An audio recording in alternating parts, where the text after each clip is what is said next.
The city of Ravenbrook had always looked safe from the outside. Quiet streets, small shops, and neighbors who waved at each other.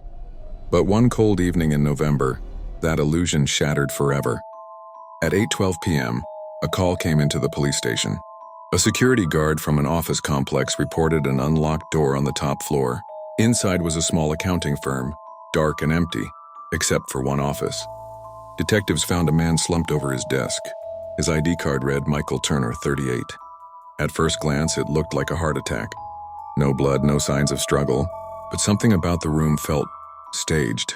Michael's computer was on, showing a file named Project Orion. Before investigators could open it, the screen went black. The hard drive had been wiped remotely in front of their eyes. The autopsy deepened the mystery. Michael's body was perfectly healthy. His organs showed no signs of poisoning, no damage, no drugs. But just like a recent unsolved case across town, his fingerprints were completely erased. Detectives started digging. Michael was an accountant, but not a regular one. Records showed he worked on contracts with government-linked companies. Money trails led to offshore accounts, millions vanishing without explanation. The team interviewed co-workers. One recalled Michael being paranoid in recent weeks. He often stayed late, muttering that someone was watching him. He even installed extra locks on his apartment door. At his apartment, detectives found something chilling. Hidden under a loose floorboard was a notebook. Most pages were filled with random numbers. But on the last page, scribbled in a shaky hand, were the words, "If they find me, it's already too late." The investigation expanded. Soon, a disturbing pattern emerged. 5 men across the state, each working in finance or data, had all died in the past 3 years. All unexplained, all without fingerprints.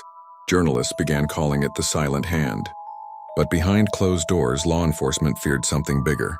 An organized effort to eliminate whistleblowers who discovered the wrong secrets. One retired detective claimed the deaths were linked to a shadow network that laundered billions through shell companies.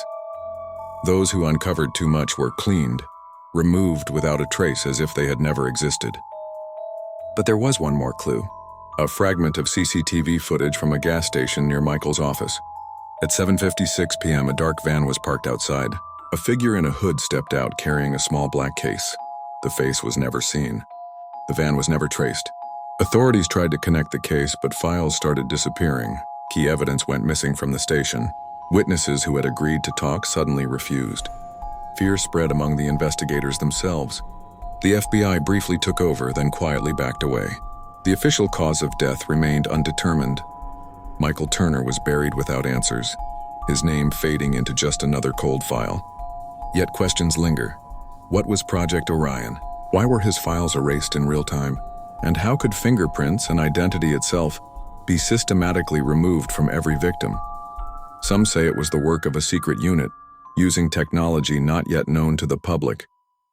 Others believe it was a criminal syndicate, silencing anyone who stumbled into their empire of money.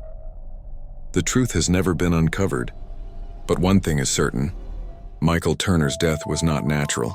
It was a message, a warning, and perhaps the last chapter of a story that still hides in the shadows. To this day, the Ravenbrook case remains unsolved. The forgotten file, Project Orion, is lost, and so is the answer to who really controls the silence.